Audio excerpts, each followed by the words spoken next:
Lah kalau begitu senjatanya apa hidup ini? Apa panca indera, apa akal? Katanya Siti Jenar, ya panca indera iyalah, tapi banyak kelemahannya. Akal juga iya, tapi banyak juga kelemahannya. Kenapa? Hidup itu dinamis. Hidup itu bersifat baru dan dilengkapi dengan panca indera. Panca indera ini merupakan barang pinjaman yang jika sudah diminta oleh yang punya akan menjadi tanah dan membusuk, hancur lebur, bersifat najis. Oleh karena itu, panca indera tidak dapat dipakai sebagai pedoman. Yang kamu lihat hari ini cakep, percayalah tidak akan bertahan lama. 20, 30, 40 tahun lagi insya Allah sudah selesai cakepnya. Yang kamu lihat hari ini indah juga tidak akan tahan lama. Semuanya ada batasnya. Telinga juga begitu. Sekuat-kuatnya pendengaranmu, ya, pada titik tertentu akan berkurang fungsinya. Gigi, hidung, ya kan, gigimu mungkin kamu masih muda, giginya masih kuat-kuat, sebentar lagi goyang satu demi satu. Sekarang masih kuat makan daging, besok cuma kuatnya makan agar-agar. Kenapa? Giginya mulai rontok.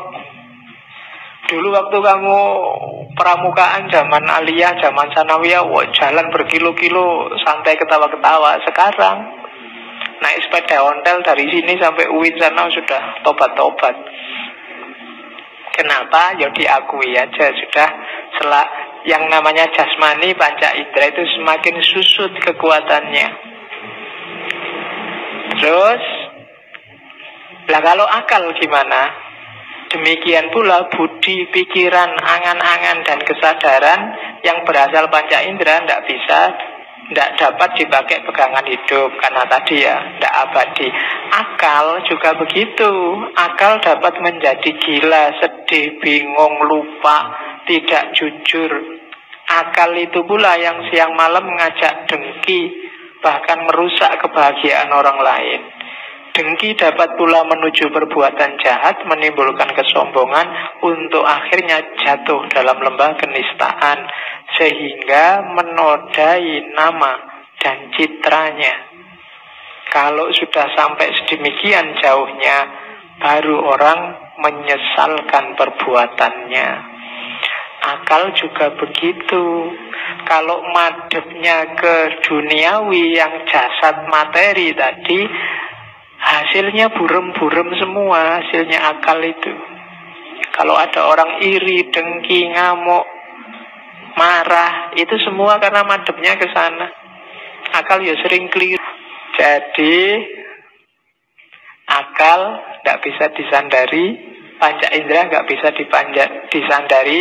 Kita punya naluri, kita punya nurani, kita punya intuisi, kita punya imajinasi, loh masih banyak.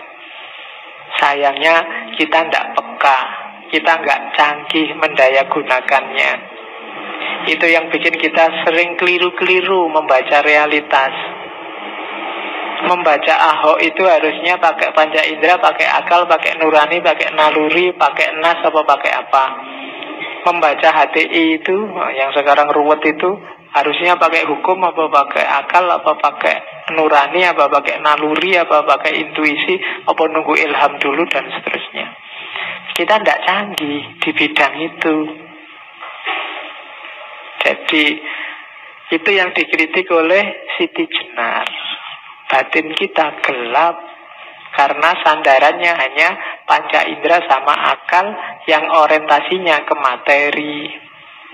Jadi ada dua dasar hidup dengan berfatwa, menunggu fatwanya hati, dan tidak terlalu bersandar pada panca indera dan akal.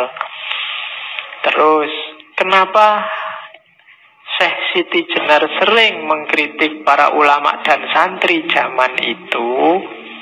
Di situ tak tulis. Karena ulama dan santri zaman itu, katanya Siti Jenar, bukan saya loh ya, lebih banyak fokus hanya pada syariah. Syariah ajaran agama, bukan syariah usuluddin adab dakwah.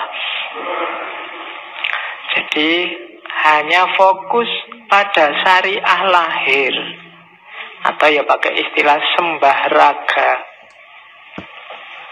Orang disebut baik kalau aktivitas lahiriahnya kelihatan baik, sudah cocok sama syariat. Kalau naik motor kok ndak pegangan tangan, alhamdulillah itu berarti naik motornya syar'i. Loh, kan ndak boleh pegang tangan. Kan begitu pedomannya, syariatnya kan begitu. Urusan kamu jatuh ya urusanmu. Yang penting ndak boleh pegang tangan kalau bukan muhrimnya. Karena ya itu tadi, sembah raga. Apa-apa diukur hanya kelihatannya. Dan yang kedua, modusnya adalah dogma.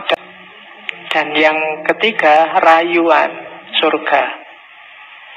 Jadi makanya kalau ada orang gombal ngomong yang tidak sesuai kenyataannya, atau janji-janji muluk-muluk yang tidak jelas, menyebutnya hanya angin surga. Jadi orang dirayu dengan surga, diancam dengan neraka, atau dipageri dengan dalil dan dogma. Modusnya selalu itu, dan akhirnya jatuhnya hanya pada yang lahiriah. Sibuk nyari mana halal, mana haram, aspek lahirnya saja. Ada apa-apa ditanyakan fatwanya, ini halal apa haram, dalilnya mana, dasarnya apa, itu dogma. Dan itulah yang dikritik oleh Siti Jenar. Bukan salah, cuma masa itu tok agama isinya. Masa agama hanya syariat, hanya lahiriah, hanya itu saja. Kalau ada apa-apa, iki sholat apa enggak, kan selalu begitu orang tanyanya. Sembahyang lo, rajin ke masjid, wah bagus, selalu begitu. Jadi itu yang dikritik oleh Siti Jenar. Bukan salah, tapi masa hanya itu, masa agama itu hanya berhenti di surga, neraka, dan ayat? Apakah itu tujuan adanya agama? Kan itu pertanyaannya Siti Jenar pakai bahasa sekarang. Akhirnya apa? Agama yang semula hanya alat sekarang jadi tujuan. Seolah-olah kalau sudah tahu mana halal, mana haram, selesai. Kehilangan yang paling esensial, yaitu Tuhan Allah. Wong perannya Allah sudah diambil semua oleh manusianya. Menghakimi, ya kan? Mengkafirkan, menjudgment, dan seterusnya. Itu kan tugasnya Allah. Allah mau mengkafirkan sekarang tidak bisa, didului terus sama orang-orang. Mau ngecap kafir, sudah dikafirkan dulu. Jangan-jangan nanti Allah gengsi. Enggak jadi kafir, masa mau kafirkan dulu. Kan kita selalu mendului gitu. Itu jatahnya Allah. Dan kenapa kok kita ambil jatahnya Allah? Karena Allah ternyata tidak masuk dalam semesta urusan agama kita. Tidak masuk dalam pertimbangan keputusan kita. Yang kita cari hanya ayat dan dalilnya. Nanti itu yang oleh Muhammad Arkun dulu disebut Tabdisul Afkar Ad-Diniyah, sakralisasi pemikiran keagamaan. Yang kita sakralkan bukan agamanya, tapi pikiran kita terhadap agama. Yang kita sucikan ternyata bukan Al-Qur'annya, tapi tafsir kita. Itu yang disebut Tabdisul Afkar. Yang kita sembah-sembah, kita dewa-dewakan tafsir kita. Buktinya apa? Kita merasa tafsir kita pasti benar, tidak mungkin keliru. Pemahaman kita mesti yang paling benar. Nah, itu berarti pikiran kita yang kita sakralkan. Tidak mungkin keliru, itu kan berarti sakral. Jadi